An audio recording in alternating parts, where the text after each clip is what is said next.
Young and Beautiful by Velvetoscar on AO3, Chapter 8. Louis arrives to the party 45 minutes late, his brand new and very fetching trunks underneath his jeans, wearing Niall's white polo, which he grabbed last minute. What can he say? The boy's got some good clothes.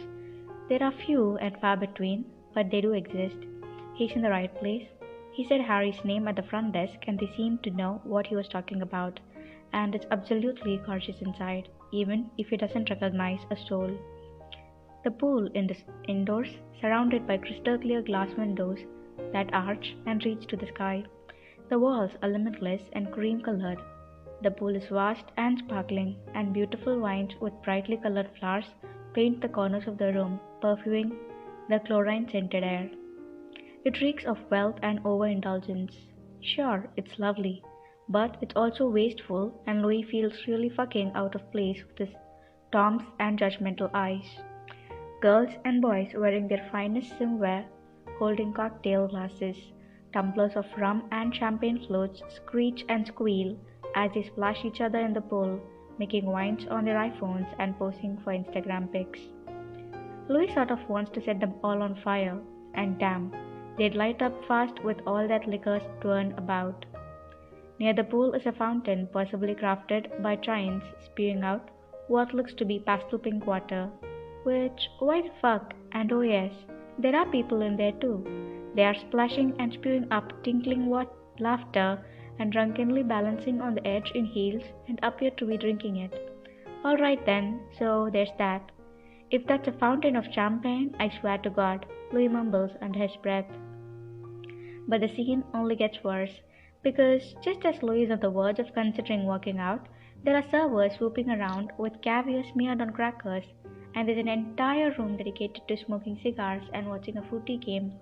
Come the fuck on now, Louis spots Harry Styles with a fucking falcon on his arm.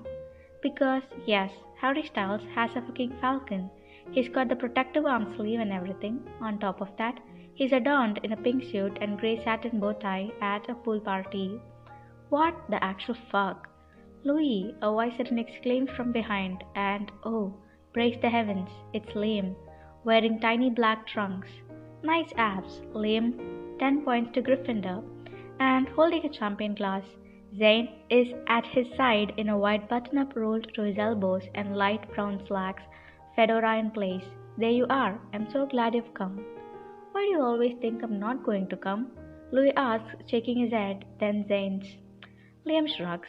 I suppose it's because I'm not sure if I would go to the strangers' gathering hosted by strange people I barely even know. Well, I like strange people, and I like strange gatherings even more. Louis grins impishly and Liam laughs his approval as Zane smirks. But what exactly is happening right now? How do you mean? Liam asks, puzzled. Well, I come here and Harry Styles has a bird on his arm. Louis says he hopes not too unkindly. What is that about?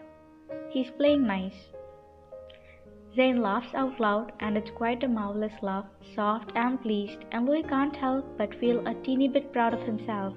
From what he's gathered, Zane is a bit of a stoic character, and any chance to see that genuine smile, which is gorgeous, in all honesty, is appreciated. He just got him, Liam says, smiling. He's so cute. Would you like to pet him? Louis stares. Is nobody seeing the issue in this? He blows on, quirking an incredulous brow. That he's currently in possession of a bird of prey. I'm almost certain that's against the law. No, I'm actually good friends with the president of PETA, so he should be fine. Liam smiles effortlessly. He belongs in a toothpaste commercial. Louis continues to stare. You're good friends with the president? Yes, that's right. Naturally. His tone is flat. That makes sense. He's a wonderful man, Liam says. All right. Zane smirks. Liam's friend with everyone over 40. I am not. Yes, you are. You can't help it, love. Zane's eyes slide to Louis. But don't worry about the bird. I'll make sure he's given a proper home. Louis smiles at that and nods, genuinely surprised. Wasn't Zane supposed to be this terrifying force of beauty and power? For the most part, he seems like a gentle soul, mild-mannered and observant. He also has a brain. Then again, Louis still doesn't really know the boy at all. But no matter, because Louis currently has far more pressing issues at hand. Fuck, he's coming over. Louis breathes, watching as Harry spots them and begins sauntering forward, falcon in tow. A sentence Louis has never thought he would say in his life. Louis Tomlinson. A deep husky voice purrs, and the words spread over the trio like molasses, catching under Louis's nails and clogging his ears. Hi, he greets cheekily, dragging out the word in lilting tones, all the while as the beady eyes of the falcon peer nervously into Louis's soul. Hello, Louis greets distastefully and gives the bird a once-over. Lads, Harry nods to Liam and Zane before returning his cutting stare back to Louis, his fake toothy grin in place. And how are you this afternoon? You know what? I would be a lot better if you didn't have an endangered species sat on your arm. They're not endangered anymore. His species is well on its way to recovery. Even so, you've still got a fucking bird sitting on you. Cleopatra. Sorry, his name is Cleopatra. Harry clarifies, and his grin is so wide and goofy, Louis could almost believe it to be genuine if it weren't for the emptiness in his gaze. Cleopatra, are you serious? Louis deadpan staring him, and Cleo fucking Patrick straight in the eye. He's thought of worse names, Zane says mildly, with a bemused smile, hand on Liam's back. He named a cactus Chlamydia one time, Liam explains, and Harry's grin widens, teeth glinting under the rays of sunlight streaming through the skylights. It's a beautiful name, he says softly, turning to stroke Cleopatra on the head. Its wide, black eyes blink momentarily in contentment, apparently accustomed to human touch, and it almost actually looks to be enjoying the caress. Even so, it's a fucked up situation, so Louis just glares. It's still a ridiculous name. Really, I quite like it, Harry says absent-mindedly, still stroking the bird. And fuck, does it take him all day to carry on a full conversation? Each word is said so painfully slow, Louis could run a verbal laps around the git. A girl over there named him. So we just agreed straight away and named it that? You couldn't have taken any more suggestions? Liam giggles and Zane smirks. Well, she actually wanted me to name him Barney, but I didn't quite like it, so I named him Cleopatra. But it was because of her I named him, you know. So you named the bird. Correct, Louis Tomlinson. And Louis decides that he hates the way Harry says his name, all slow, rumbling, and flowing like a thunderstorm, or cursed velvet. It's not appealing at all, not in the slightest. It's fucking irksome. It's an irksome sound. So tell me, why on earth did you buy the poor damn thing in the first place? Louis asks, cutting off Liam, who is beginning to inquire about the whereabouts of Baloo. Too bad. Harry, also failing to acknowledge Liam, who is now full-on pouting to Zane, merely says, setting his cold green eyes back on Louis, I liked him. It's my new thing. Do you like birds? I do not like birds. They shit everywhere, they fly at your head, they're not very cute, and I don't trust their eyes. They're very penetrating. At that, Harry's lips twitch, almost as if to laugh, before smoothing back out to the wide, unnerving grin. Best stay away from Cleopatra then, his eyes are extra penetrating. He says with a low blink of his own eyes. Of course, he manages to make it creepy. Louis narrows his eyes at the words, already feeling his muscle tense in agitation. I assure you that I'll have no problem staying away from Cleopatra, especially if he's going to be attached to you all day. Now, darling, I'm going to find some champagne and pretend like I'm having a good time. With that, Louis begins to stalk off. I suggest the fountain. Glasses are over there, Harry calls, gesturing to a table with a tower of sparkling and freshly polished champagne glasses waiting to be filled. And yep, that confirms it. It's a fountain of fucking champagne. How does that even happen? Of fucking course, Louis sings songs in reply, not looking back.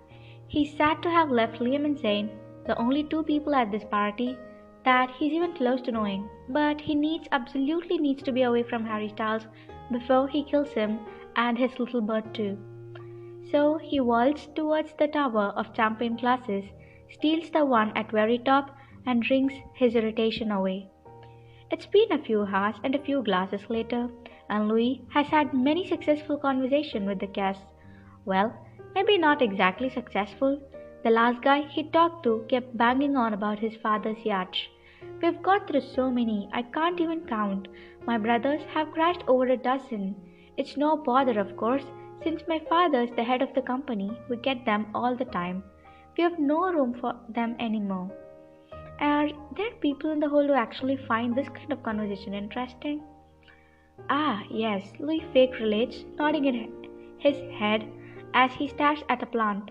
My father owns the British space program, so we have a bunch of old rockets and spaceships lying about in the backyard. Oh, do you? Nameless boy asks, intrigued. For fuck's sake. No, that was meant to be a joke. Oh. Awkward silence ensures. So, what does your father own? And then Louis officially uninvests himself in the conversation. Since then, he's stripped down to his trunks. And yes, he caught a few cases, so he's not as pasty and ill-shaped as he thought. And has been swimming luxuriously, occasionally spotting Liam and Zane and having a laugh. Liam even hopped in the pool for a bit to keep Louis company at one point, but Zane never even changed into proper swim attire, opting to sit on the marble benches to the side, elegantly smoking cigarettes and adjusting his fedora, which doesn't surprise Louis in the slightest. Zane doesn't seem like the type to splash around in pools.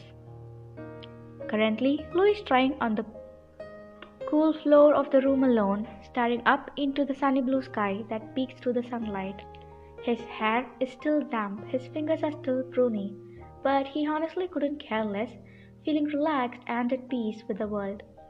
Perhaps he should text Niall.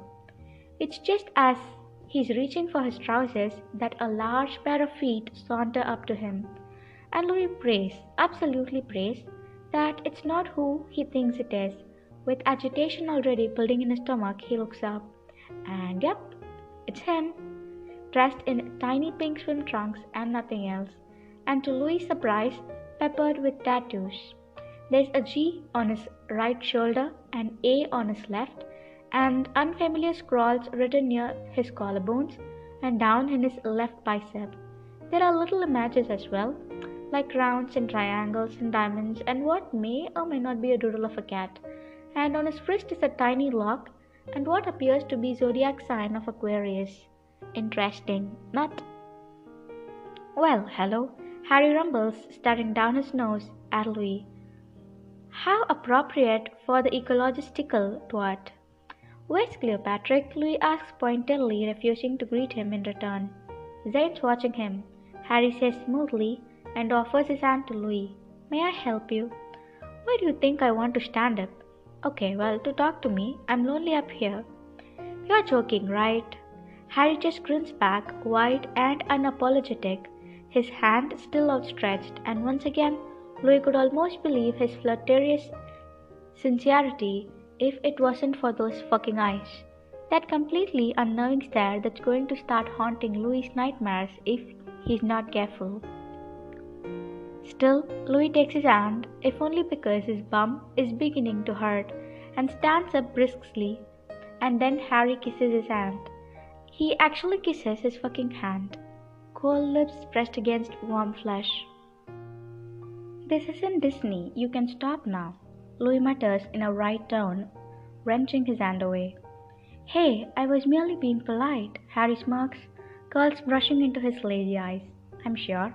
They stare at each other, Harry grinning winningly, hands behind his back, Louis eyeing him with suspicious distaste.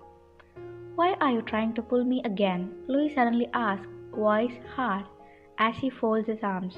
I'm not, never was. I'm just trying to have a nice conversation. Harry purrs, before glancing down at Louis' very appealing trunks. Not that I wouldn't mind having a go, of course.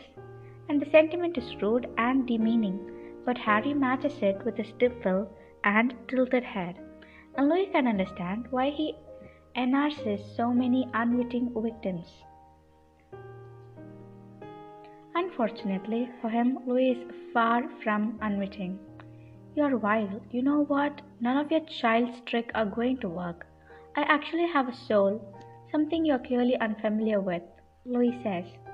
Harry's smile falls just the tiniest bit, and Louis once again sees that flash in his eyes, that brief, fleeting moment of actual emotion that is too momentary to place, then once again it's gone. Are you intimidated by my tattoos? He suddenly asks, and Louis actually starts at that because what? Was that line actually just used it completely out of nowhere? You mean, am I intimidated by a bit of ink that's been stabbed in your skin? Or do you mean the actual images themselves? Because neither are anywhere near intimidating. I can promise you, a silverback gorilla, now that's intimidating. Louis says, mustering all the judgment he possesses and pouring it on Harry, flicking hair out of his eyes and placing his hands on his hips. What if I got a silverback gorilla tattoo? Still no. Do you want me to be intimidated? Do you want to be intimidated, Louis? No. For fuck's sake, you're really thick. I am actually genius, a prodigy, even all my tutors tell me so. That's cute. For being a genius, you've got an awful lot of stupid tattoos. Harry smiles, falters. No, I don't. Yeah, mate, you do. And now Harry's openly scowling at him. I like them. Louis rolls his eyes and inspects the tiny lock painted on Harry's wrist. That's one all right, because it's small.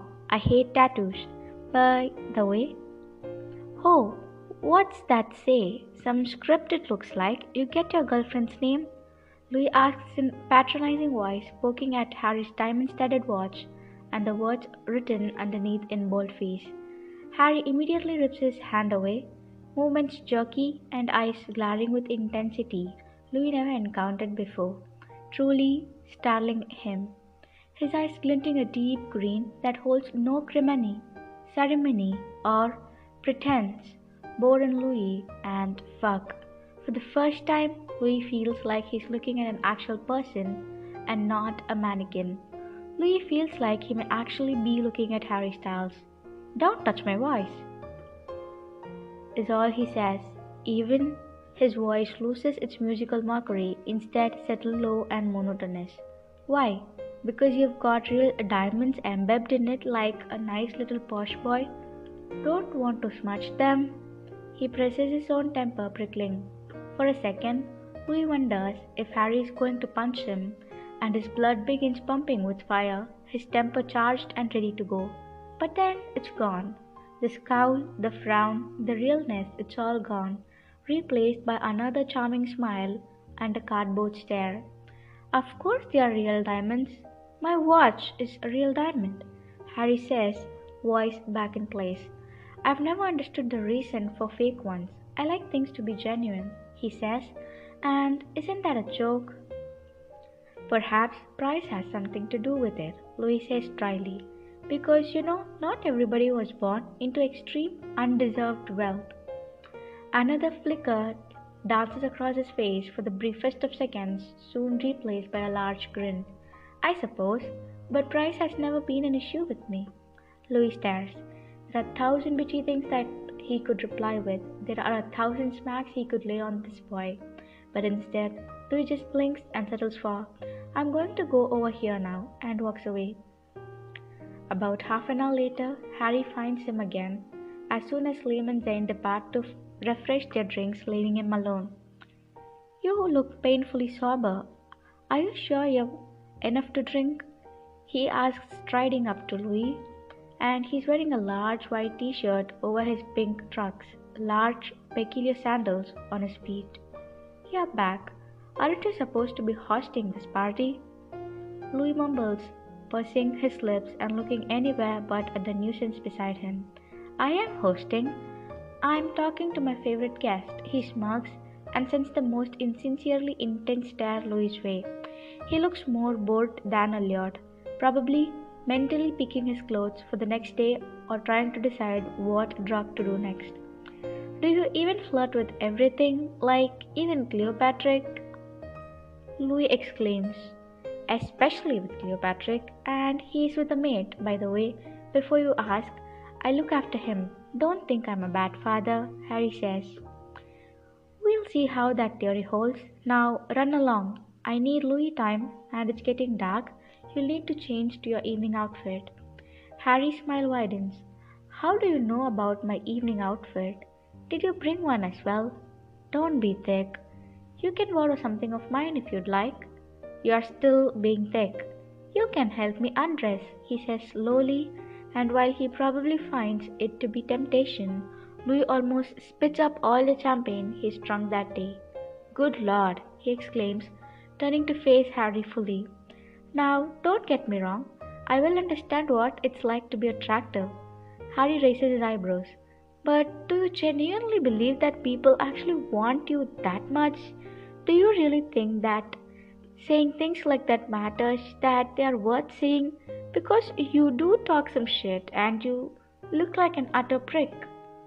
Immediately, the scowl is back. Harry stares, eyes set in a flashing glare, and Louis can see the glint of his diamond watch and the various rings coating his fingers as he clenches his fist. Can I refresh your drink? He clips suddenly, and it's not really a question. Stare hard and unyielding. No thanks, I can get my own, Louis says evenly, matching Harry's glare. Without another blink, Harry stalks away. Success. The rest of the party, Louis stays by Liam and Zane's side. They mingle with the crowd, Liam conducting polite conversation while Zane and Louis makes joke about the sloppy drunk kids stumbling around and pretty girls with no wit. I went to school with him. Zane chuckles slightly, pointing at a boy fully immersed in the fountain without any trousers, drinking handfuls of shimmering pink liquid. He smelled like glue. He looks like he would. Louis muses and clicks his glass with Zane's. Here's to smelling fresh. Zane smiles, taking a sip of his champagne, before setting down the glass by his feet and pulling out a slim gilt case and opening it. He offers a cigarette to Louis, who declines. You should come around regularly, Zane mutters, lips wrapped around the stick as he clicks the lighter into life. Louis watches the flame engulf the tip, and Zane's perfect lips pucker around the end, sucking in air reverently. I might kill your friend. Zane exhales and smokes through a smile. Not if he kills you first. True, he laughs, but I mean it. You should come around tomorrow. If you're inviting me, then I will. I'll bring my roomie. Who's that then? Niall Horan? He's this Irish. I know him. He's a good lad. Got good spirit. That's an understatement, Louis says with a roll of eyes. He's fun though. They'll enjoy him. Zane nods, bringing the cigarette back to his lip. You're fun too, he acknowledges, looking at Louis with those piercing lashed eyes.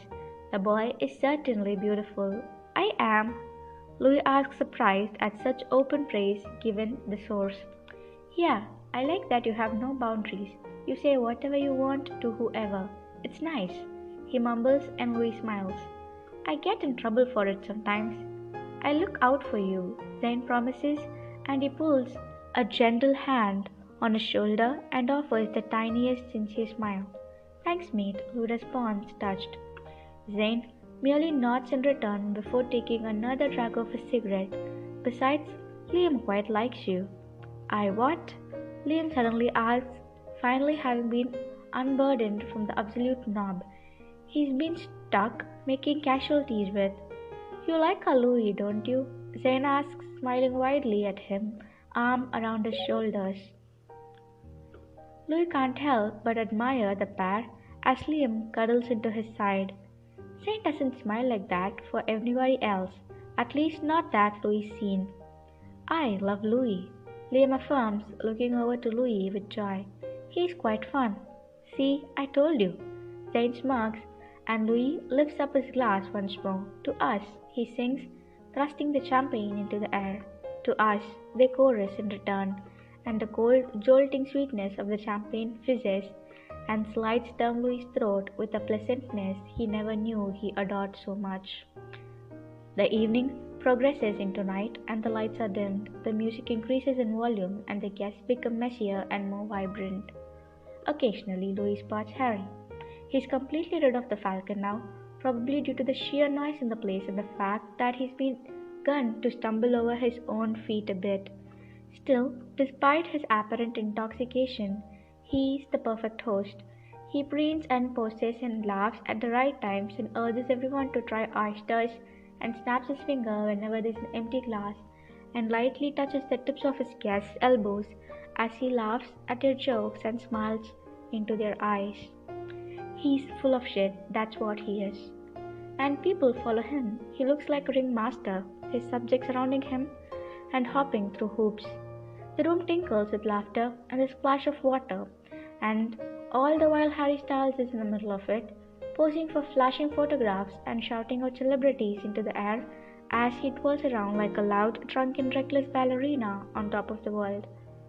But how does anybody else see it? How does nobody else spot the shallowness, the fake childhood innocence, the cold hands, and his unnerving ability to switch from emotionless to grinning in milliseconds? How does nobody see what Louis sees? It fills him with anger, almost blinding anger, and more frustration than he knows how to handle. I really hate him. Louis shouts openly to Liam, thanks to all the alcohol. As the music picks up around them, voices from all the directions, screaming and laughing. Liam laughs unfazed. Harry's complex, yeah, but it's hard not to like someone that charming.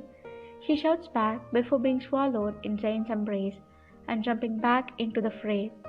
Niall wasn't lying. Liam really is a bit of an adrenaline junkie. In the daylight, he's all sensibility and polished sentences. At night, he's loud and laughing, pumping fist into the air and swinging Zane around through a never-ending haze of liquor. Louis continues to glare at Harry from across the room as he struts around in front of a group with flowers he'd pluck from surrounding plants tucked into his curls, smiling and laughing and throwing his arms out exaggeratedly. He remains that way for a while, the center of attention, before eventually slinking off alone. He stops near a window, picking up a few stray glasses and holding them up to the light, staring at them with an impassive expression on his face, rotating them in his grip. He's probably high off of his ash. Beams of moonlight catch on his face, illuminating his pallid skin, crimson lips, and the soft petals of blossoms tucked in the air.